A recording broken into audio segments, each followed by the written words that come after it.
নমস্কার বন্ধুরা, নবদিগন্ত চ্যানেলের পক্ষ থেকে আপনাদের সকলকে জানাই স্বাগতম। তো বন্ধুরা, আজকে সকালে গুড মর্নিং জানিয়ে আমি আবার একটু নতুন আপডেট আপনাদের জন্য নিয়ে উপস্থিত হয়েছি আমার নবদিগন্ত চ্যানেলে।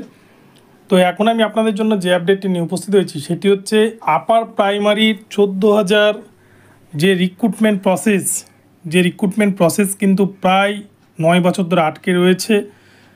তো সেই রিক্রুটমেন্ট প্রসেস কিন্তু জট খুলতে চলেছে আগস্ট মাসেই। বড় সুখবর আপার প্রাইমারির মেধা তালিকায় থাকা চাকরি প্রার্থীদের জন্য। তো আপনাদের সাথে বিস্তারিত এই ভিডিওতে সমস্ত কিছু আলোচনা করব এবং তার সাথে সাথে আপার প্রাইমারির নতুন নোটিফিকেশান কিন্তু দিতে চলেছে রাজ্য শিক্ষা দপ্তর, এমনটাও কিন্তু আপডেট উঠে আসছে রাজ্য শিক্ষা দপ্তরের তরফ থেকে। তো আপনাদের সাথে বিস্তারিত এই বিষয়ে আমি জানাতে চলেছি, আপনারা সম্পূর্ণ ভিডিওটি দেখুন। ভিডিওটি আপনাদের জন্য ভীষণ ইনফরমেটিভ হতে চলেছে। তবে তার আগে বলে রাখি, যারা প্রথমবার চ্যানেলটি দেখছেন আপনারা অবশ্যই চ্যানেলটিকে সাবস্ক্রাইব করে নেবেন এই ধরনের আপডেট সবার আগে সবার প্রথমে পাওয়ার জন্য। তো চলুন তাহলে আমরা এই মুহূর্তে কী আপডেট উঠে আসছে দেখে নিই। তো বন্ধুরা, প্রসঙ্গত বলে রাখা ভালো, 2015 সালে আপার প্রাইমারি টেট পরীক্ষা অনুষ্ঠিত হয়েছিল এবং সেই টেট পরীক্ষার রেজাল্ট কিন্তু পাবলিশড হয়েছিল 2016 সালের সেপ্টেম্বর মাস নাগাদ। তো এখন প্রশ্নটা হলো 2016 সালের যে রেজাল্ট বেরিয়েছে তারপরে কিন্তু এতগুলো বছর কেটে গিয়েছে, প্রায় 8 বছর কেটে গিয়েছে, 2024 সাল চলছে, এখনও পর্যন্ত আপার প্রাইমারি যে 14,000 শূন্যপদ, সেই শূন্যপদ কিন্তু রাজ্য সরকার বাড়ায়নি এবং সেই শূন্যপদে কিন্তু 8 বছর ধরে তারা চালিয়ে যাচ্ছে এবং বিভিন্ন কোর্ট কেসের মাধ্যমে আজকে কিন্তু এই জায়গায় এসে দাঁড়িয়েছে। তো আপনারা জানেন যে বেশ কয়েকদিন আগে এই আপার প্রাইমারির মামলা তপব্রত চক্রবর্তীর বেঞ্চ শুনানি কিন্তু সমাপ্ত করেছে। আপার প্রাইমারির এই মামলা নিয়ে রাজ্য সরকার খুব দ্রুততার সাথেই আপার প্রাইমারি নিয়োগ করতে চায় এবং কলকাতা হাইকোর্টও চায় যাতে আপার প্রাইমারির অন্তত 14,000 ক্যান্ডিডেট যারা মেধা তালিকায় রয়েছে তারা যেন চাকরিটা পেয়ে যায়।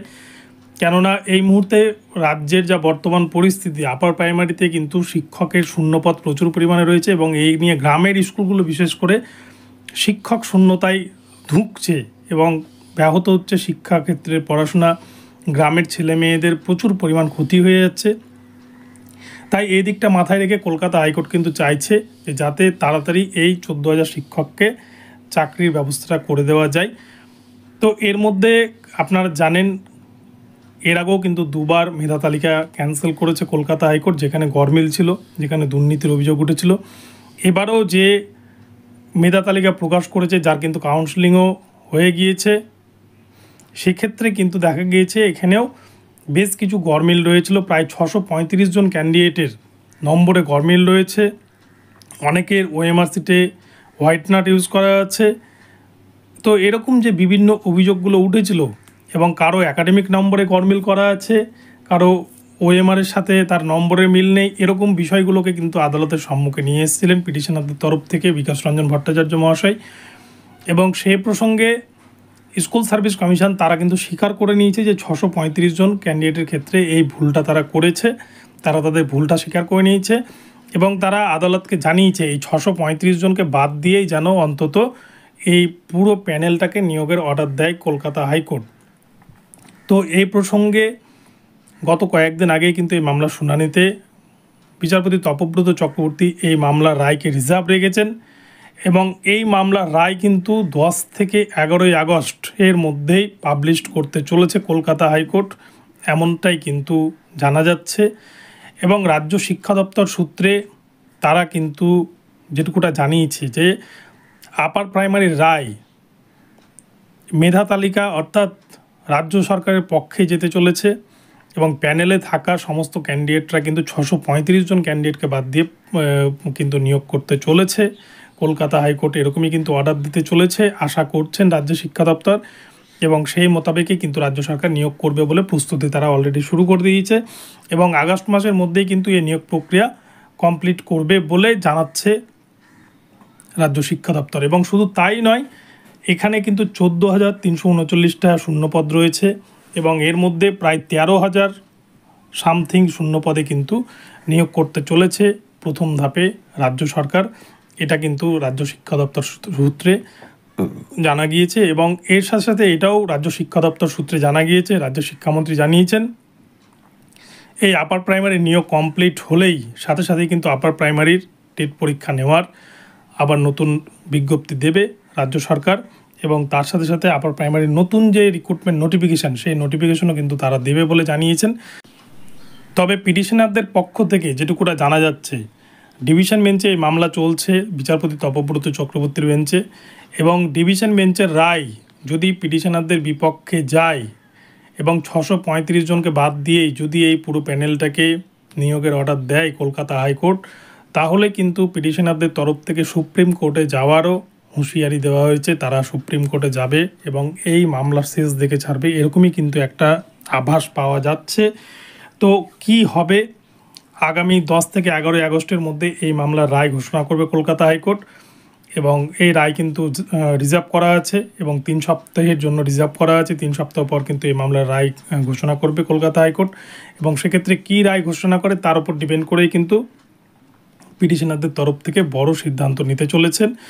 তো আগামীতে কি হয় সেটাই দেখার। তবে একটা কথা কিন্তু পরিষ্কার যে কলকাতা হাইকোর্ট তারা চাইছে এখানে যে 14,000 শূন্যপদ রয়েছে আপার প্রাইমারি, সেখানে কিন্তু অতি দ্রুততার সাথে নিয়োগ করতে, এবং রাজ্য সরকারও তার সাথে চাইছে যাতে এই নিয়োগ প্রক্রিয়াটাকে তারা খুব শীঘ্রই কমপ্লিট করে দিতে পারে। কেননা আপনারা জানেন ইতিমধ্যে 26,000-এর চাকরি বাতিল মামলা যেটা কিন্তু সুপ্রিম কোর্টে রয়েছে, যার জন্য কিন্তু রাজ্য সরকার ভীষণ অস্বস্তির মধ্যে রয়েছে।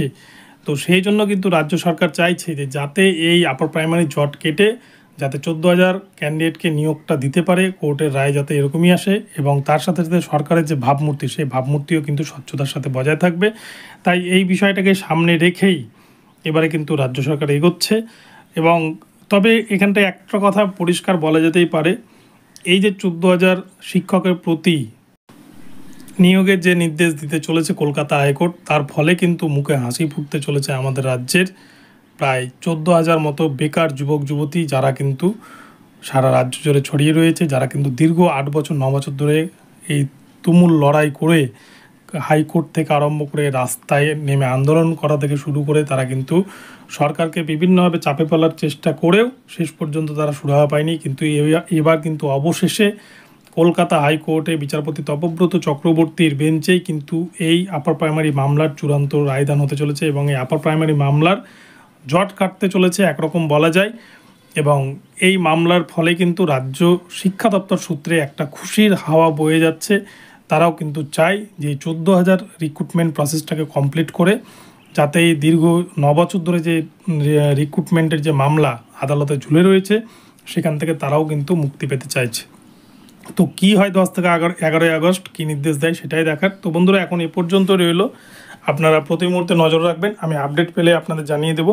তো ভিডিওটি ভালো লাগলে চ্যানেলটিকে সাবস্ক্রাইব করে দেবেন, আর এই ধরনের আপডেট প্রতিনিয়ত পেতে আমার চ্যানেলটি ফলো করতে থাকুন। ধন্যবাদ সকলকে, সকলে ভালো থাকুন।